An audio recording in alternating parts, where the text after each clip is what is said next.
Saudações, você está no Adoc Podcast. Hoje eu estou aqui com Laíla, major da PM, e que tem uma atuação em inteligência dentro da polícia. Vou até deixar ela se apresentar aqui, ela tem uma atuação bem peculiar. Seja bem-vinda.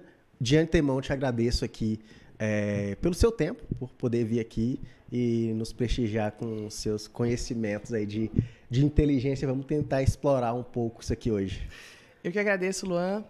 É uma honra para mim estar aqui nesse podcast. O Adoc, tive a oportunidade de conhecer há uns meses e tenho acompanhado já o trabalho de vocês.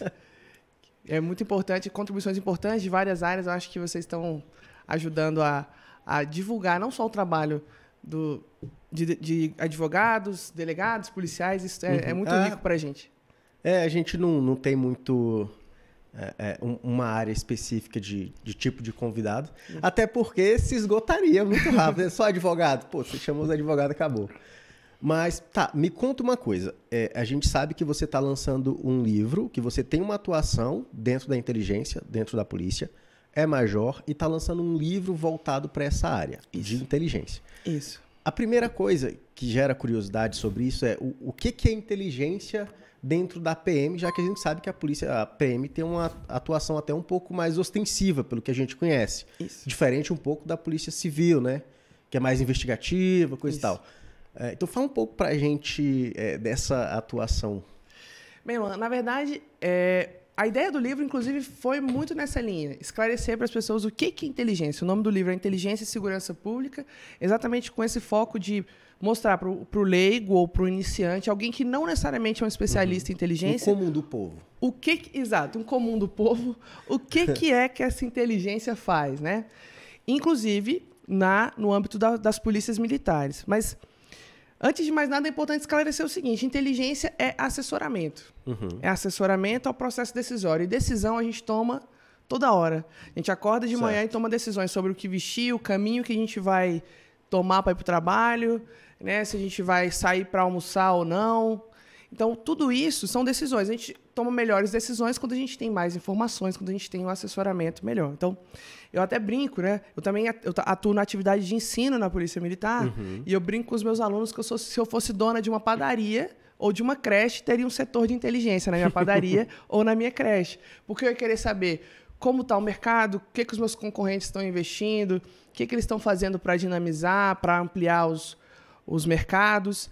Tudo isso para que eu possa tomar melhores decisões gerenciais. Na Polícia Militar não é diferente. Então, certo. A Polícia Militar, né, o policial militar, do soldado que está lá na ponta, né, no chão de fábrica, até o coronel, comandante-geral, ele precisa tomar decisões. Então, ele precisa ser assessorado. E o serviço de inteligência da Polícia Militar serve exatamente para isso, assessorar essa tomada de decisão.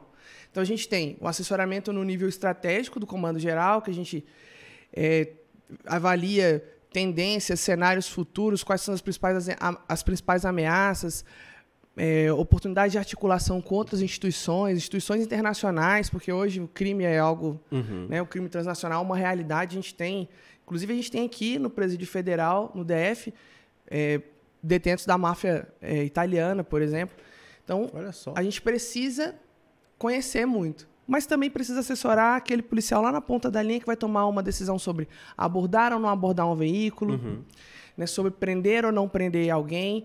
Quanto mais informações, melhor o trabalho dele. É para isso que a inteligência na Polícia Militar serve.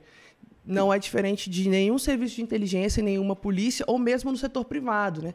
O Banco Santander é um banco com um serviço de inteligência super robusto, super forte, porque eles precisam tomar decisões. Quem precisa tomar a decisão precisa ser bem assessorado. E inteligência é isso, é assessoramento. Tá, então basicamente reunir informações para que se possa tomar melhores decisões em cada situação. Exatamente. Ok. Trazendo-se de forma um pouco mais prática, tu poderia falar aí... aliás, gente, a palavra não sai. Em relação à sua atuação de fato, para que a gente até possa entender. Para mim, talvez fique um pouco mais fácil, né? A gente até atua junto com as polícias de vez em quando. Mas quem não atua, quem nunca atuou, fica em dúvida. Como que fica essa situação? E assim, como que você falou, cooperação internacional, a Polícia Militar faz cooperações internacionais? É o seguinte, a a gente utiliza, né, a gente desenvolve aqui na Polícia Militar do Distrito Federal a estratégia do policiamento orientado pela inteligência.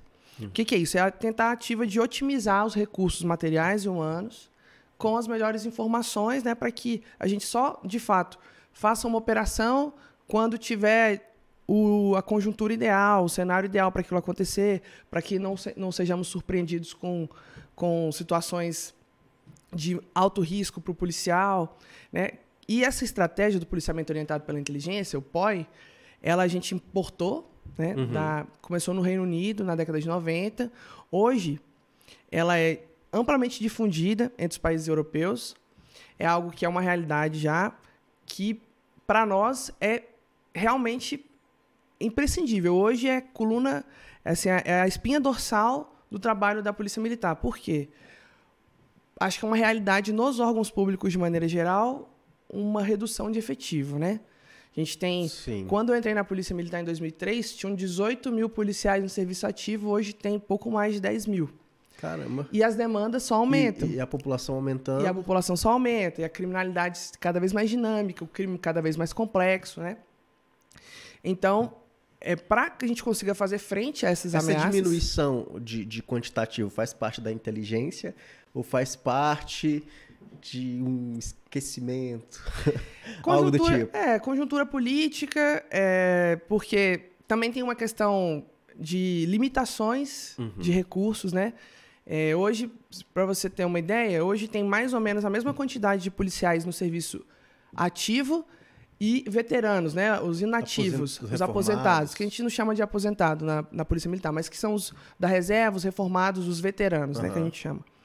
Então, o erário, né? O governo continua pagando o salário deles, né? Então, hoje tem 2 polícias para sustentar. Entendi. Os ativos e os inativos. É um peso grande.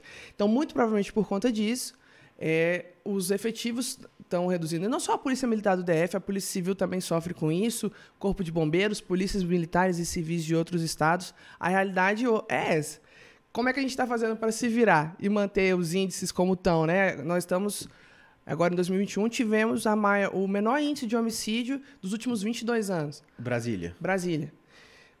Graças à tecnologia associada à inteligência, que são os pilares dessa estratégia que eu mencionei, que é o policiamento orientado pela inteligência. O que é isso?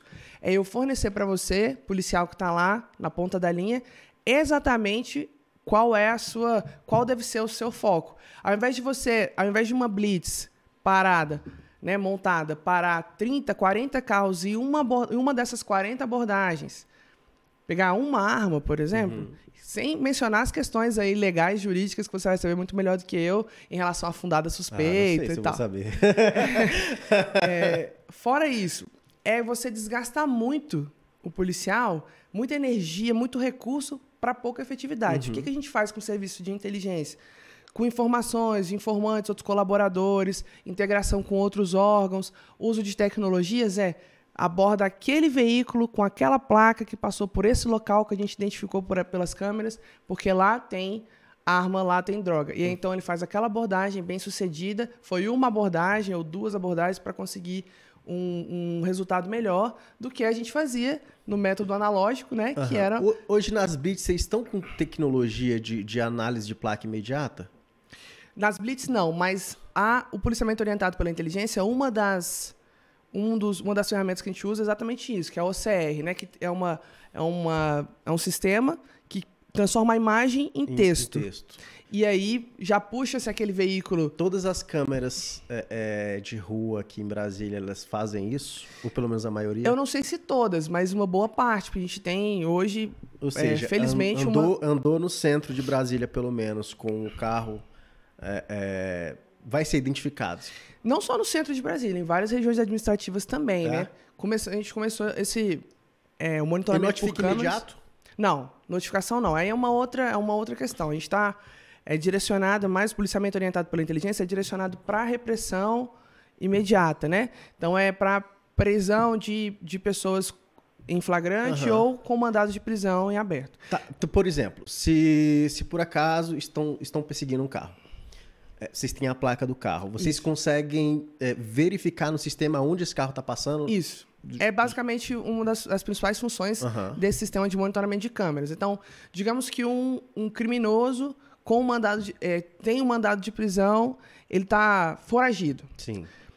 Aí o serviço de inteligência pesquisa quais são os vínculos que ele tem, quais os possíveis veículos que ele pode utilizar, cadastra no nosso sistema, e se aqueles veículos circularem, a gente sabe identificar um ponto que ele circulou, o analista verifica ali o horário, se passou por uma outra câmera, tenta identificar um trajeto, tenta construir ali um cenário para acionar um policial que vai lá e vai tentar fazer aquela abordagem. E tem sido muito bem sucedido. Só em relação a veículos recuperados, né, veículos furtados e roubados que foram recuperados, em 2020 a gente chegou a 3 mil veículos com essa tecnologia, com o policiamento orientado pela inteligência. Então, tem muito a se fazer. O veículo com baixa de roubo, furto, ele passou na câmera, notifica. Na verdade, a notificação não é notificação de trânsito. Notificação de trânsito. Notifica o sistema. Exato. E se verifica que aquele veículo... Isso, um analista de inteligência vai verificar se aquilo ali, se de repente aquele veículo... Porque a gente também tem que não dá para ser um serviço só automatizado, o computador não faz isso sozinho, porque a gente ainda tem gargalos no sistema. Então, às vezes você teve seu carro furtado, seu carro já foi recuperado, mas ainda consta o veículo como furtado. Imagina o sabor que vai ser para você ser abordado pelo roubo do seu pelo furto do seu próprio veículo, né? Então o analista verifica lá a passagem daquele veículo, ele vai confirmar se o veículo de fato continua na situação de furto ou de roubo, se houve alguma evolução naquele caso, se passou em outro local, para construir ali o melhor assessoramento. Quando a gente está falando de inteligência, está falando de assessoramento, o melhor assessoramento para o policial que vai fazer aquela abordagem. Para ele não abordar o dono do veículo, para ele não abordar o veículo errado, né? Às vezes tem um trabalho ali para identificar se aquele veículo tem um clone, que é muito comum ter placa clonada. Então, passou ali em Ceilândia agora, 10 minutos depois está passando no Lago Sul, provavelmente é um clone. Vamos verificar isso aqui, vamos analisar. E aí que entra um analista de inteligência com o suporte da tecnologia para assessorar o policial. Tá. Em relação a veículos, eu vi que a gente está muito bem, né? E pessoas, identificação, isso a gente tem aqui em Brasília? Qual o nível disso? Ou só o aeroporto utiliza? Então, a Polícia Militar do Distrito Federal não utiliza. Infelizmente, a gente não utiliza, a gente não conseguiu ainda a maturidade tecnológica para isso, mas uma parceira muito próxima nossa, que é a Polícia Militar de Goiás, tem sistemas já que conseguem... No Goiás. Logo a gente... que conseguem identificar. Então, com fotos, né, conseguem tentar buscar... Se eu tenho uma imagem de um suspeito, de um criminoso, eu consigo buscar no banco de dados se ele já tem... Se eu tenho alguma informação sobre ele. Então, se ele já foi preso, ou se ele já... teve alguma anotação criminal, mesmo que seja como testemunha ou vítima de algum crime, né? Passou pelo sistema, tem algum registro dele, por meio de uma imagem a gente está conseguindo buscar. E a gente atua muito em parceria com o Serviço de Inteligência da PM de Goiás. Até porque o entorno de Goiás a gente do lado, não tem como não ter parceria. Né? Exato, impacta muito. Então, às vezes, a gente tem aqui um suspeito... Gama e Valparaíso, às vezes, parece uma coisa só. Novo Gama ali também. Águas Lindas. Muitos dos crimes que começam aqui terminam no entorno. Então, a gente tem essa proximidade não só física, né? A divisa ali, mas também uma parceria muito estreita com a Polícia Militar de Goiás, exatamente para usar também as tecnologias que eles têm. A gente tem aqui no DF uma peculiaridade que eu vejo, assim. É um ambiente politicamente muito sensível. Então, qualquer avanço das instituições policiais... questionado, né? Ele sempre... É porque a gente fica sempre naquele dilema, o ser humano mesmo, entre a privacidade, o respeito à intimidade e a segurança. Sim. E quanto maior a sensação de segurança, mais eu quero prezar pela minha privacidade. Como aqui no DF eu percebo que as pessoas têm uma sensação de segurança maior, né? A gente brinca aqui que é uma bolha, né? A ilha da fantasia. Aqui a privacidade, a intimidade ainda está mais alta, assim... Mais preservada. Quando a gente viu muito esse movimento aí no início dos anos 2000, na época, assim, nos anos que se seguiram ao 11 de setembro, né? as leis que foram editadas nos Estados Unidos, o medo que as pessoas tinham do terrorismo, todo mundo abrindo mão de determinadas liberdades em prol da segurança. E quando a sensação de segurança é maior, a gente volta a ter um pouco mais de apreço pelas nossas liberdades, é natural. E eu acho que isso também que balança interessante, eu nunca tinha visto isso como uma balança dessa forma, faz todo sentido. E isso também faz parte do jogo, a gente tem que saber que a polícia, as polícias, né, o policial de forma geral, tem que saber o ambiente que ele atua. E um policial que atua no DF, ele tem um ambiente diferente de um policial que atua no Rio, que atua em São Paulo, que atua no Pará. Totalmente diferente, né? Que atua no Rio Grande do Sul, exatamente, totalmente diferente. Então a gente tem que saber, a polícia é muito moldada também por isso. Já que a gente falou de Rio de Janeiro, a gente também tem uma favela muito grande aqui. É uma favela ali em linha reta, né? No horizontal, plano, né? Horizontal. Mas teve alguma relação durante o teu trabalho com relação à nossa queridíssima favela aqui, que é uma das maiores da América Latina? Eu trabalhei por mais de um ano lá no 8º Batalhão, em Ceilândia. Uhum. O Sol Nascente não era do tamanho que é hoje, mas já estava bem robusto. Dava para ver que ali ia ser um foco de grandes problemas. Não só criminais, mas sociais. Uhum. As dinâmicas urbanísticas lá são muito ruins, não tem estrutura. É um local muito... Uma favela. Exato. E onde tem desordens públicas, né? Onde não tem um ambiente ordenado, assim, isso favorece o cometimento de crime. Então, quanto mais desordenado, quanto mais confuso o ambiente, a tendência é que ocorram mais crimes lá. E a experiência que eu tive lá no 8º Batalhão mostrou que a literatura policial está certa. Realmente é um ambiente ali, é uma favela, como você falou, uma favela enorme, com todo tipo, as pessoas que moram lá têm todo tipo de necessidade que você imagina e sofrem todo tipo de privação, de mazela, né? Muitas vezes ela só vem o Estado fardado, ou seja, só a polícia que vai lá. Vocês são o único Estado, às vezes, que eles vêm, né? Que vem, exatamente. Então, tem uma dificuldade de pegar um ônibus lá, né? Não tem posto de saúde, escola, não tem, mas a Polícia Militar está o tempo inteiro lá porque tem muito cometimento de crime. Mesmo os crimes considerados assim mais de menor potencial ofensivo, crimes mais leves, ocorrências de vias de fato, toda hora a Polícia Militar é acionada para ir para lá. E o homicídio também é muito grande. Também. Aí tem o outro lado, né? Assim, já teve serviço, 24 horas de serviço, morreram 3 pessoas. Aquele plantão maravilhoso. Aquele plantão maravilhoso. No papel, passa muito... Exatamente. Em 2014, eu tive na Áustria, fazendo um curso, e tive a oportunidade de conhecer lá a polícia austríaca, e como a espécie de Copom deles, lá, os 190 deles.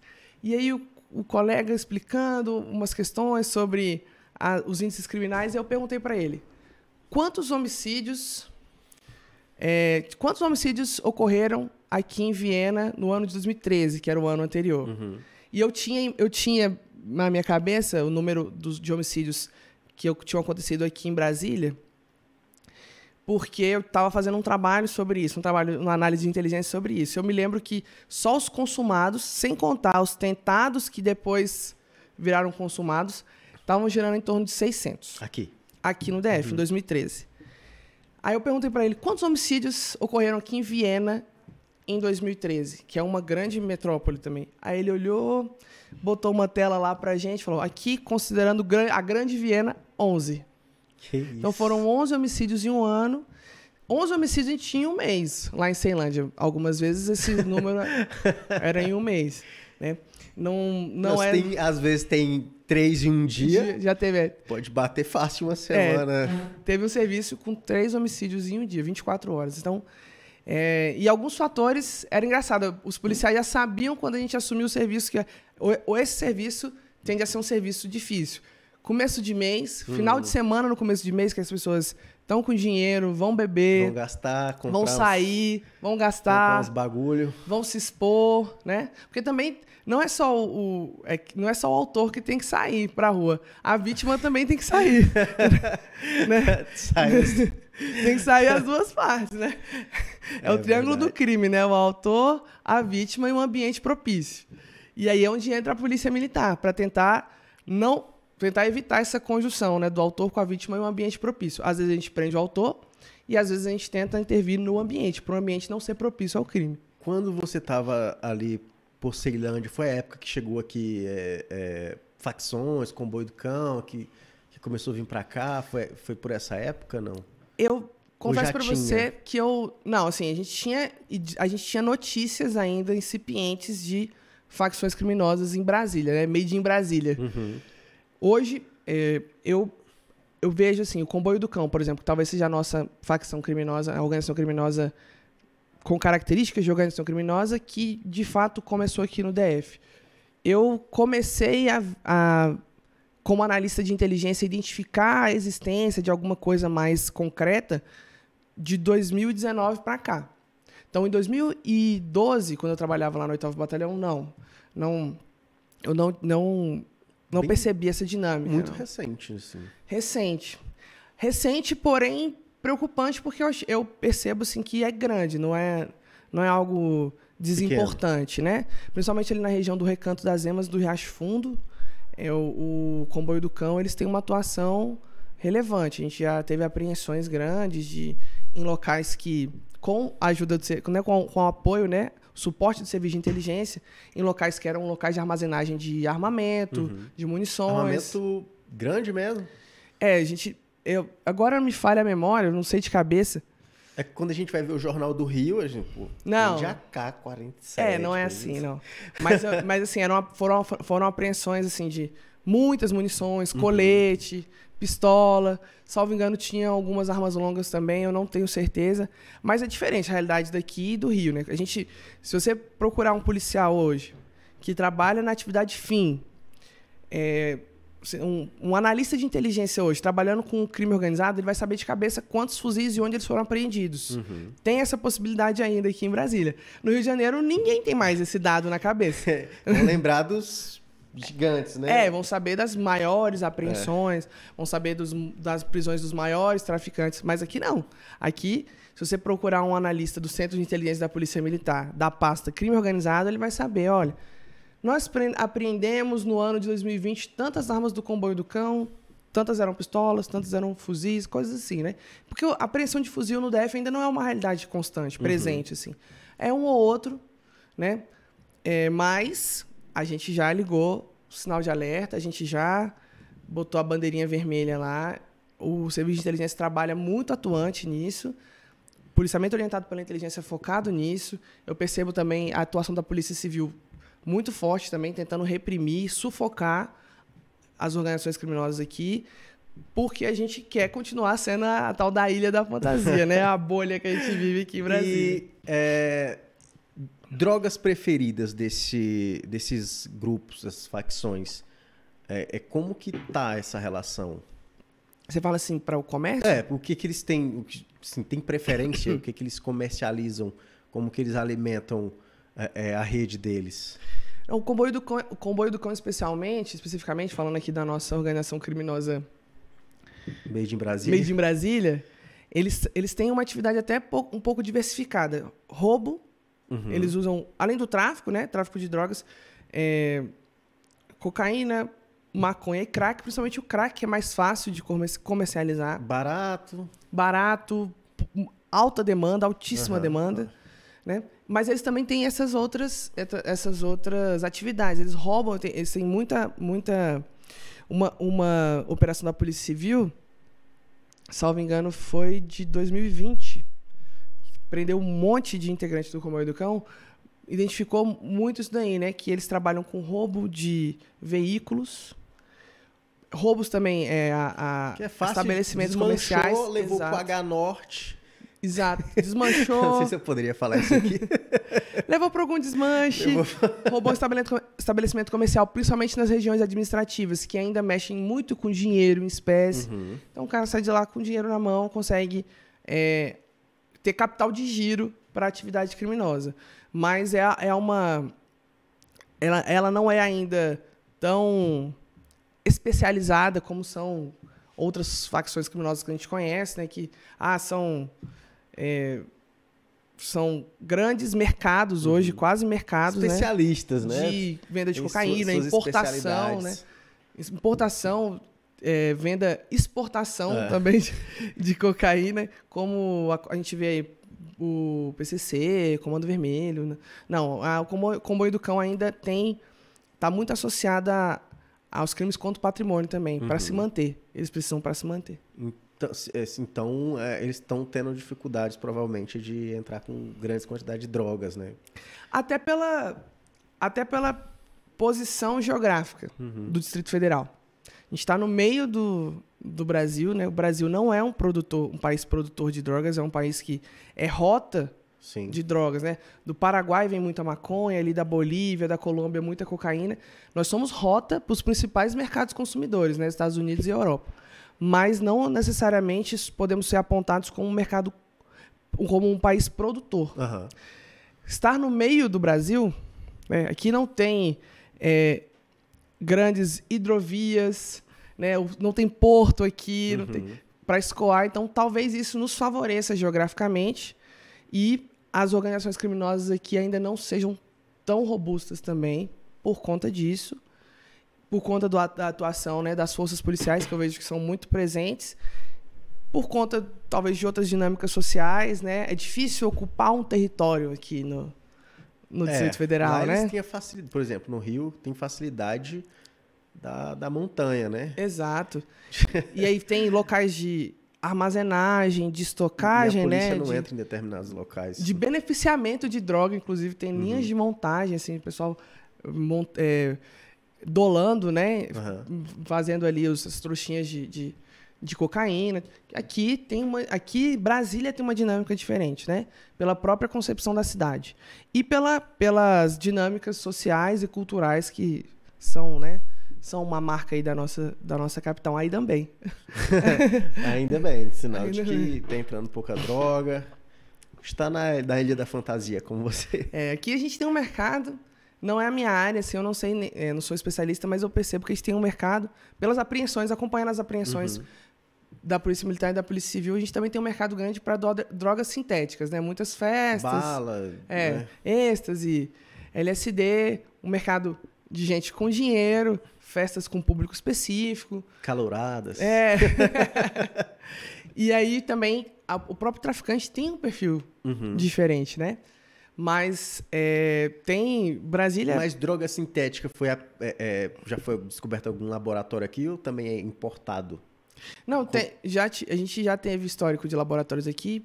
A Polícia Civil já fez operações para desmontagem, para desarticulação de quadrilhas especializadas em drogas sintéticas, mas eu acho que é mais pelo perfil, né? Do perfil do público, o brasiliense. Tem muita festa aqui, muita festa eletrônica em locais... uma certa... Chácaras, termo, né? Exato. Até porque aqui dentro não dá para fazer, porque tem lei do silêncio. Isso. E que deu 2 horas da manhã no máximo, tá fechando tudo. Pois é. Mas essas chácaras aí, muito ali na região do Paranoá, Braslândia, tem chácaras, fazendas, sítios que o pessoal faz festas. E aí tem a proposta da música eletrônica, e aí tem um público específico. A gente sabe que algumas dessas pessoas acabam tendo essa predileção por drogas sintéticas. Tem também aqui também é um mercado, né? Que não é o tipo de droga que está em todos os locais também. Mas a gente, né, de novo, insistindo aí nessa bandeira, nessa propaganda, as polícias, tanto a Polícia Militar quanto a Polícia Civil, atentas, os serviços de inteligência monitorando e tentando sufocar na origem isso daí, para a gente continuar tendo esses índices criminais que a gente está vendo, né?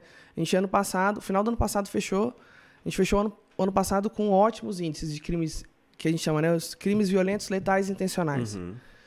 Números muito abaixo dos que a gente viu aí na década, muito graças à atuação, né, preventiva e a repressão também qualificada, com investigação bem feita pela Polícia Civil, com serviço de inteligência estruturado da Polícia Militar, e a gente tem conseguido êxito. Já que a gente começou falando em comum do povo aqui, eu vou fazer uma pergunta que talvez seja o negócio mais comum aqui, que é o vagabundo chega e toma o celular da pessoa. Certo.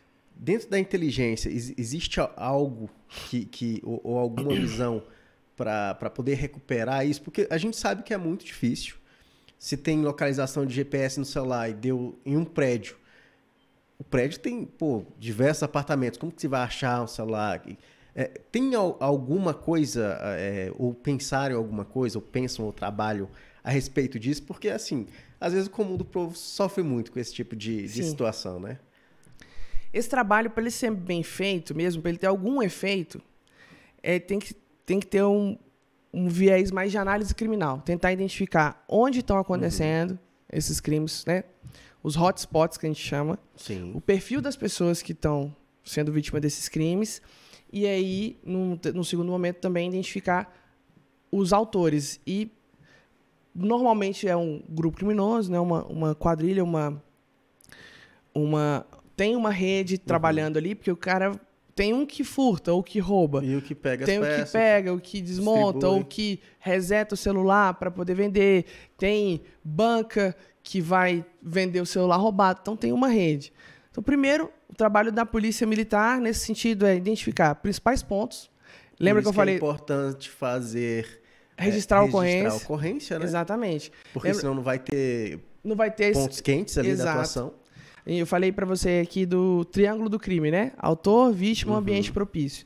Então, Polícia Militar tem muito foco no ambiente propício. Tentar fazer com que o ambiente seja menos propício para o cometimento de crimes.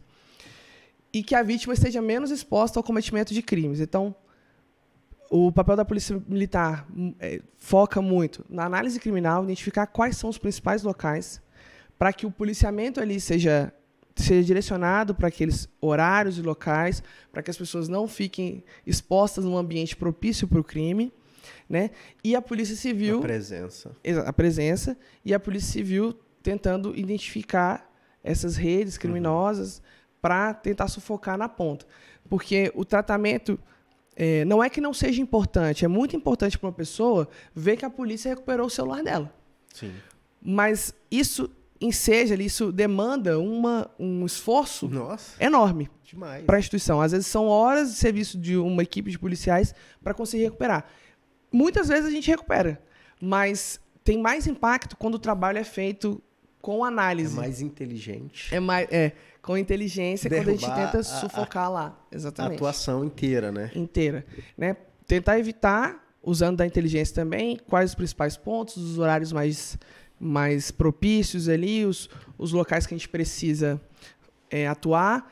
Orientar também as pessoas, faz parte do trabalho da Polícia Militar também, a orientação, o esclarecimento, dicas, né? A polícia tem um serviço muito interessante que está sendo cada vez mais consolidado, que é a rede de vizinhos protegidos. Não sei se você ouviu falar. Não. As quadras, né?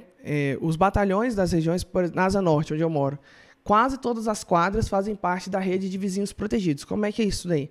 É um trabalho próximo entre as prefeituras das quadras e o batalhão de polícia da área.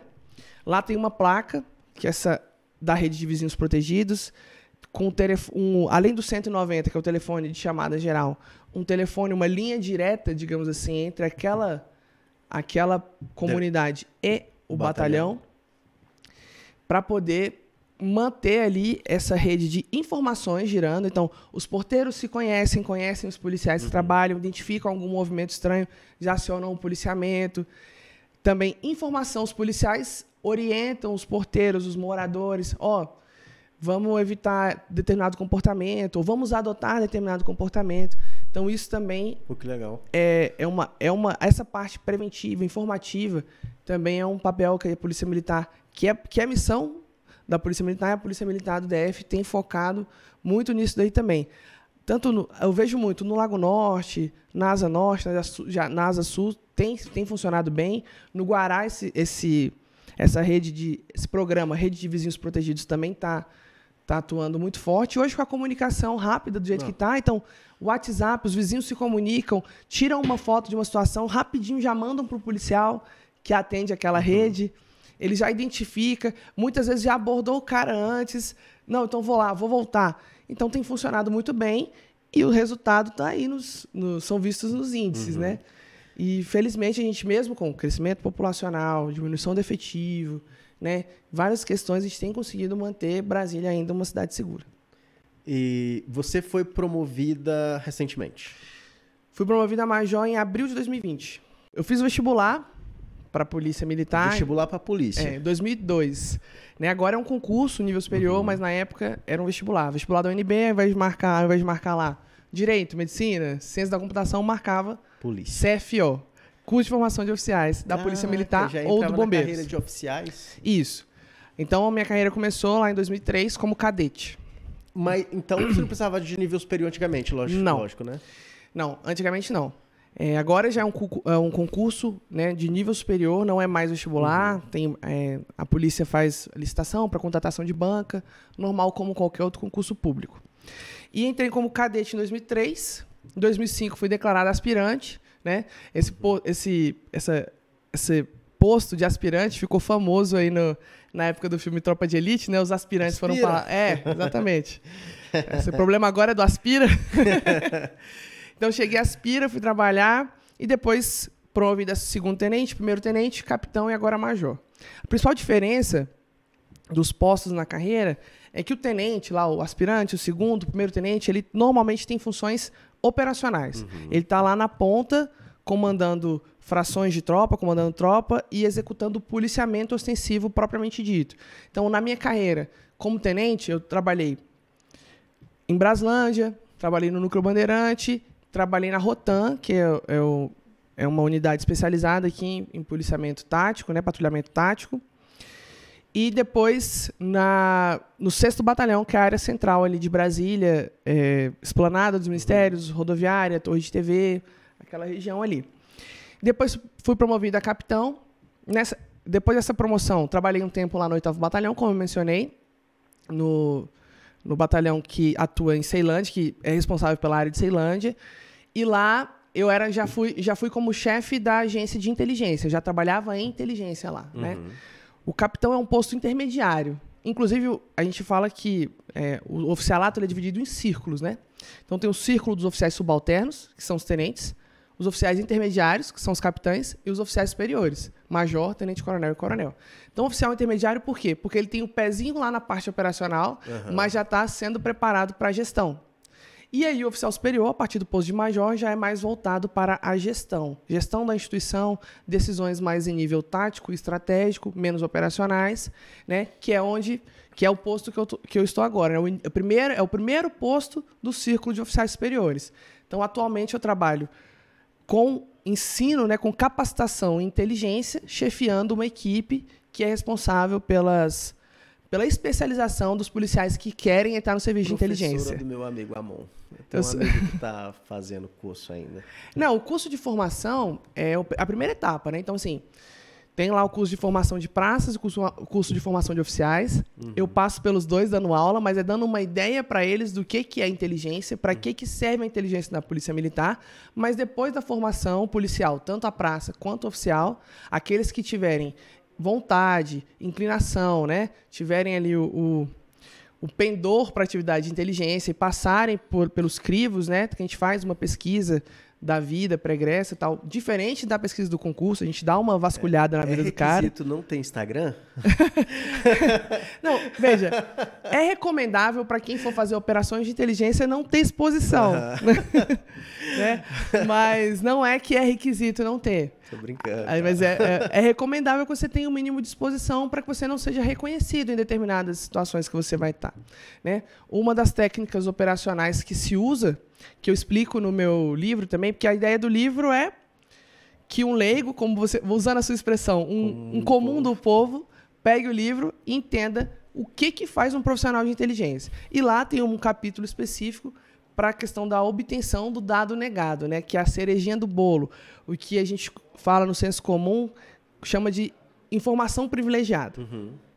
né, para melhor decidir, você tem que ter informações privilegiadas. E muitas vezes, para obter esse dado negado, né, essa cerejinha do bolo, o profissional de inteligência ele usa de técnicas operacionais, dentre elas a história, a cobertura e o disfarce. Ou seja, ele monta ali uma espécie de personagem e naquela atuação, naquela operação, ele vai viver aquele personagem.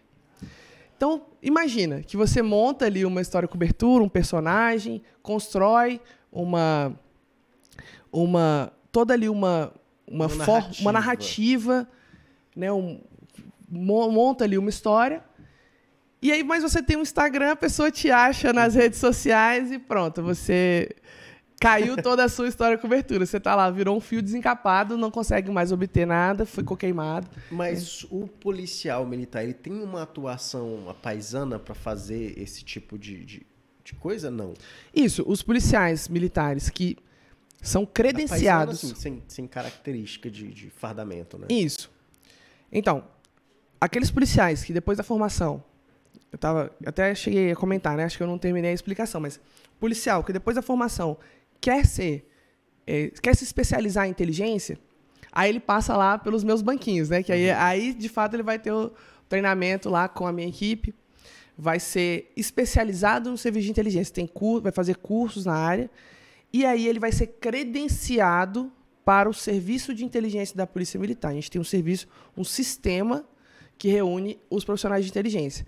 Esses policiais, eles atuam à paisana, como você falou, não usam farda, muitas vezes utilizando essas técnicas operacionais, história, cobertura, um disfarce, né, para poder conseguir acompanhar determinados fenômenos criminais ou desordens públicas, ou mesmo alguma conjuntura ali, política para evitar que aquilo impacte na Polícia Militar. A gente acompanha assuntos legislativos também, né? E aí, isso tudo faz parte do trabalho? Faz parte do trabalho.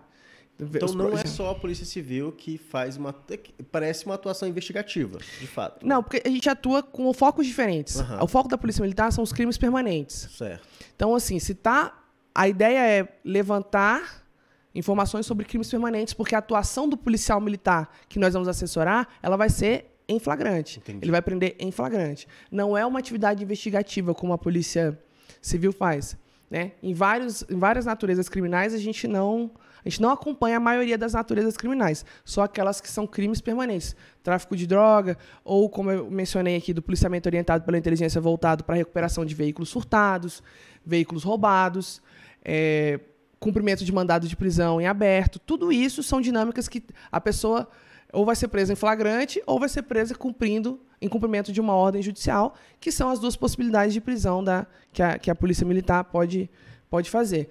Inteligência e investigação são diferentes. Inclusive, no livro também tem um capítulo dedicado a essa diferença, né?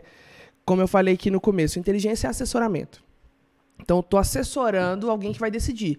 E muitas vezes estou assessorando a decisão do policial que vai efetuar uma prisão. A inteligência policial militar, que é uma espécie do gênero inteligência de segurança pública, é voltada para esse assessoramento do policial militar que vai efetuar uma prisão. E para efetuar uma prisão, ele tem que estar em flagrante ou cumprindo uma ordem judicial. A investigação é diferente. A investigação usa algumas técnicas muito similares, né? Algumas se confundem, mas ela está atuando não é para tomada de decisão, não é assessorar a tomada de decisão, é consubstanciar, é produzir provas para que aquilo gere uma condenação. Né?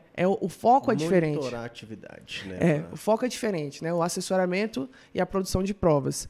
Em alguns momentos, tem ali, são atividades que se tangenciam, né, pela própria natureza, então a inteligência policial acaba batendo ali, tangenciando a investigação policial, mas não se confundem. Né? Até pela própria prescrição legal, né?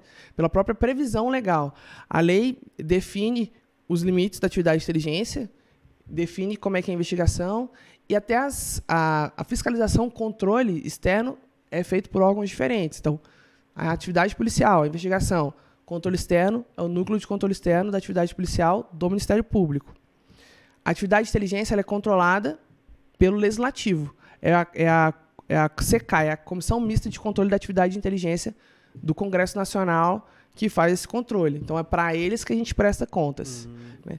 Por isso que a gente também não pode misturar os mundos, para também não ter essa confusão Cara, legislativo. interessante, eu não sabia que a polícia militar prestava contas dessa forma para o legislativo. Sim, o que for referente à atividade de inteligência é controlado pelo legislativo.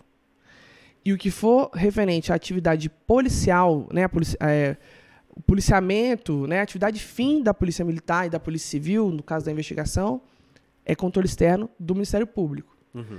Muita gente não sabe, muita gente que trabalha no serviço de inteligência... Quando você fala controle, é que pode ser revisado, mas não que ele abre todos os dados, é isso? Que todos os dados são expostos para o legislativo, por exemplo? Não. Não todos os dados, mas eles querem saber sobre os gastos, sobre os resultados, sobre o foco de atuação, né? Recentemente, o Ministério da Justiça foi questionado pela produção de relatórios, não sei se saiu, até essa semana saiu uma matéria sobre isso, que eles chamaram de dossiês dos antifas, né? Que o Serviço de Inteligência do Ministério da Justiça estava ali produzindo, a Agência de Inteligência, né, do Ministério da Justiça estava produzindo dossiês sobre servidores públicos que tinham atuação contra o governo. Na verdade, é objeto de interesse do Serviço de Inteligência, tanto das polícias militares quanto das polícias civis, dos órgãos que estão envolvidos na manutenção da ordem pública, qualquer manifestação social. Por quê? Mesmo a manifestação social mais pacífica, vou dar um exemplo aqui, a Marcha das Margaridas, né, que são mulheres produtoras rurais que vêm uma vez por ano aqui ao DF, é super pacífico, não tem problema nenhum. Mas por que a gente monitora, acompanha, tenta identificar quantas são, o trajeto que elas vão fazer, como é que vai ser o desdobramento, se vão entregar algum documento no Congresso Nacional, se vão até o STF, se vão vender alguma coisa na esplanada, montar feiras de produtos. Por que a gente precisa saber tudo isso? Para direcionar o policiamento. Por quê? Vai ter travessia de vias, às vezes vai ter que fechar o eixo monumental, vai ter impacto no trânsito. Então, tudo isso são decisões que alguém vai ter que tomar no nível operacional, tático, estratégico, para evitar que aquilo... Que o impacto daquilo na ordem pública seja maior do que o necessário. E por mais que seja pacífico a manifestação, ela vai ter impacto na ordem pública em alguma medida, ou no trânsito, ou, né, que a pessoa vai ficar ali 1 hora a mais no trânsito. Se ou tem bebida alcoólica, bebida alcoólica ou não. Às vezes, isso...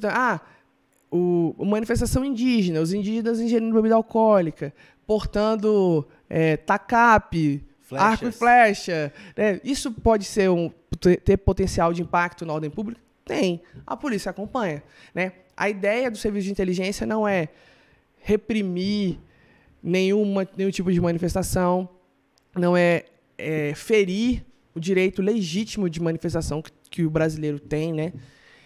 E que a gente, inclusive, valoriza. A ideia é preservar a ordem pública.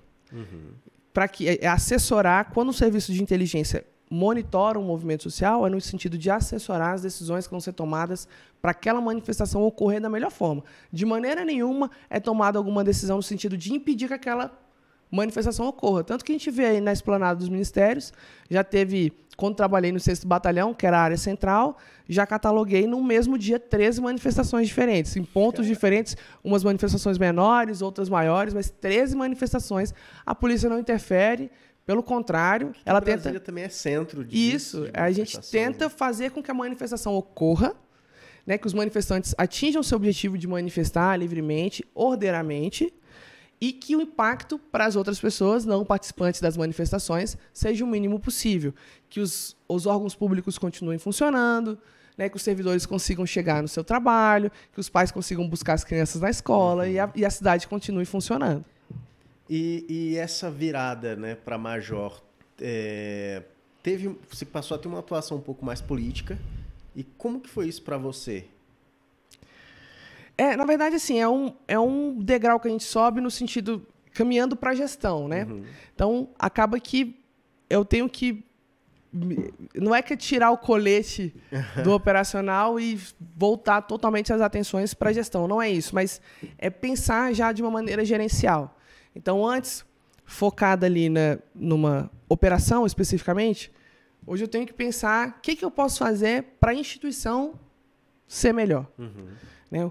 O que eu posso fazer para aquele tenente que está lá tocando ali o comando de uma tropa, para o trabalho dele ser melhor, ser mais efetivo.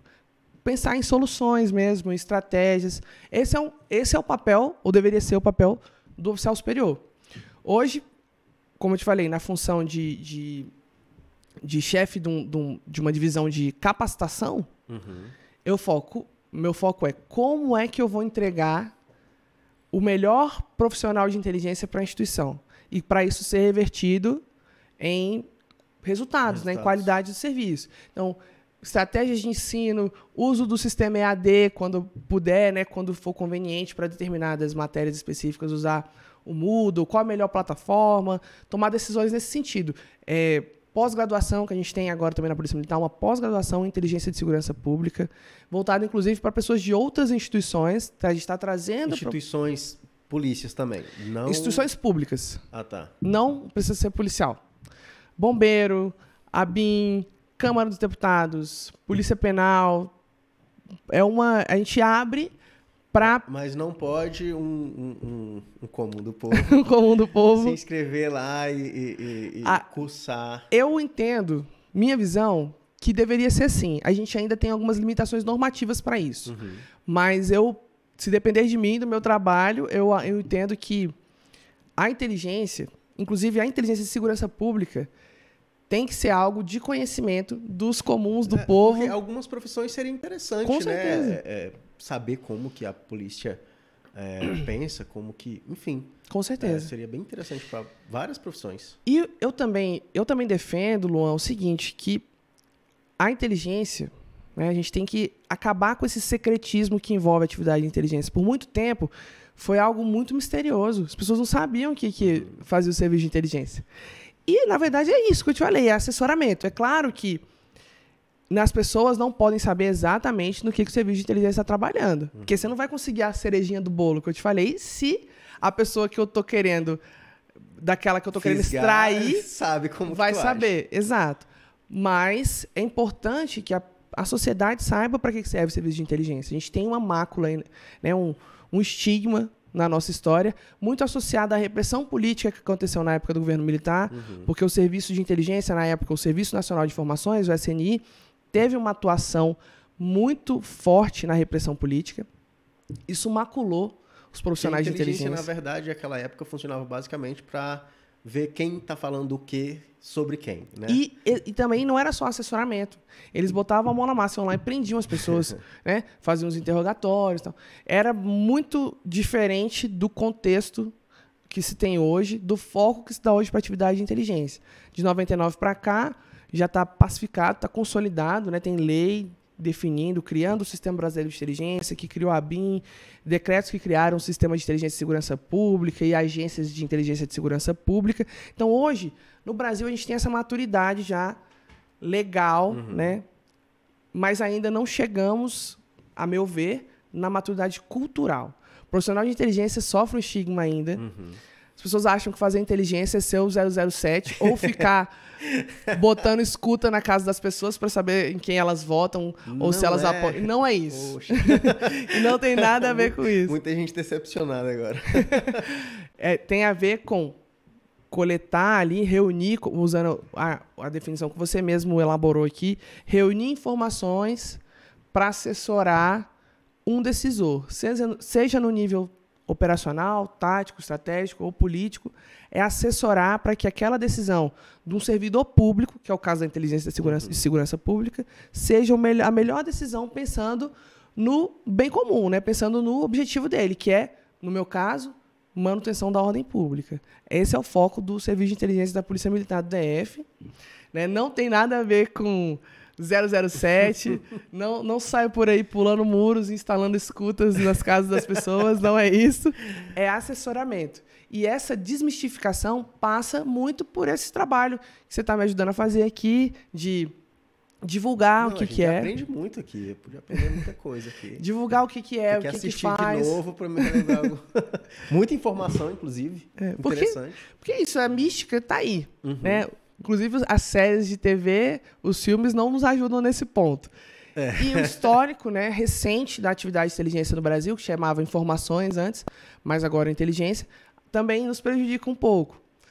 Mas é isso, assim, não é para ser, não é para ter esse arquétipo do espião, é para ser uma coisa sem mística, sem mistério. Fazemos um trabalho voltado para o bem público, né? Assim, para o serviço público, prestação de um bom serviço público.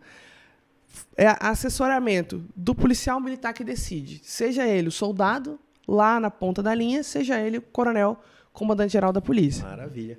Laíla, quer fazer aqui suas alegações finais para a gente encerrar esse episódio? Achei muito bacana, muita informação interessante.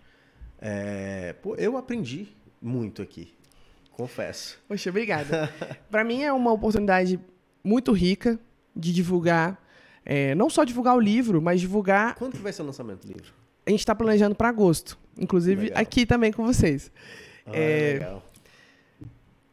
A ideia é divulgar o livro, que isso é importante para mim, claro, né? Como autor, a gente quer ver a nossa obra mais sendo lida, né? Divulgada, mas também como profissional de inteligência, para, como eu falei aqui muitas vezes, né? Desmistificar um pouco disso daí que foi construído, muito com erros do passado, com excessos cometidos, com as séries de TV que foram sendo feitas, mas também como cidadã, porque eu acho que é importante, né, o papel do cidadão em colaborando com a polícia militar, né?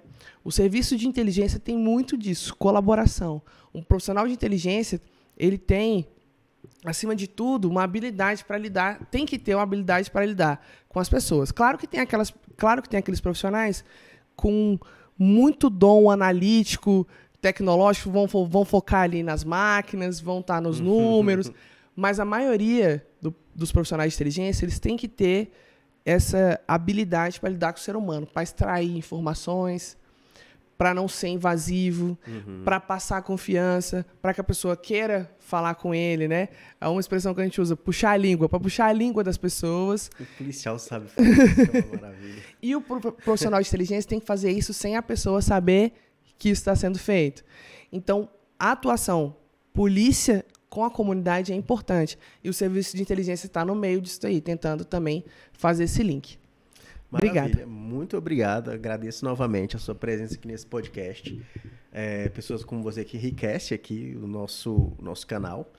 Obrigado de verdade. E obrigado para você que nos ouve, nos assiste até aqui. Se inscreva nesse canal aí, assine esse sininho, esses negócios todos que esses youtubers pedem para você o tempo todo. Se inscreve aí nesse canal. Muito obrigado e até o próximo episódio. Tchau, tchau.